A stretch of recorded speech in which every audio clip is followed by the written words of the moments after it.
ঈদুল আজহা মানেই কুরবানির মাংস, প্রিয়জনের সঙ্গে আনন্দ ভাগাভাগি আর নানা রকম খাবারের উৎসব।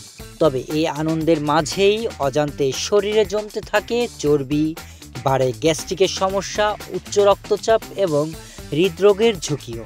ঈদের কয়েকদিনে অনেকেই দিনে ৩ থেকে ৪ বার পর্যন্ত গরু কিংবা খাসির মাংস খান, যার বেশিরভাগই তেল, ঝাল ও চর্বিযুক্ত, যা শরীরের জন্য বেশ ক্ষতিকর। তাছাড়া অতিরিক্ত প্রোটিন গ্রহণ কিডনির উপর চাপ সৃষ্টি করে এবং কিডনি রোগীদের জন্য এটি ঝুঁকিপূর্ণ।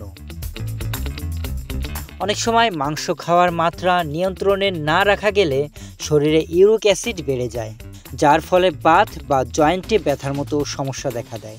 পাশাপাশি ডায়াবেটিক্স রোগীদের জন্য অতিরিক্ত চর্বিযুক্ত খাবার রক্তের শর্করার মাত্রা নিয়ন্ত্রণে বাধার সৃষ্টি করে।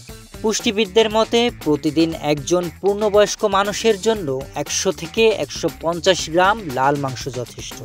এর বেশি খেলে রক্তে কোলেস্টেরল বাড়ে, হজমে সমস্যা হয় এবং দীর্ঘমেয়াদে হার্টের রোগ দেখা দিতে পারে। তবে ঈদের সময় আমরা এসব পুরোপুরি ভুলে যাই। এই সময়ে খাদ্যাভ্যাসে কিছু সচেতন পরিবর্তন আনলে ঈদের আনন্দ যেমন অটুট থাকবে, তেমনি শরীরও থাকবে সুস্থ। মাংস অবশ্যই খেতে হবে, তবে পরিমিত পরিমাণে। প্রতিদিন একাধিকবার বা খুব বেশি পরিমাণে মাংস খাওয়ার পরিবর্তে নির্দিষ্ট সীমায় থেকে মাংস খাওয়াই উত্তম। খাবারের সঙ্গে সবজি, সালাদ যুক্ত করলে তা হজমে সহায়ক হবে।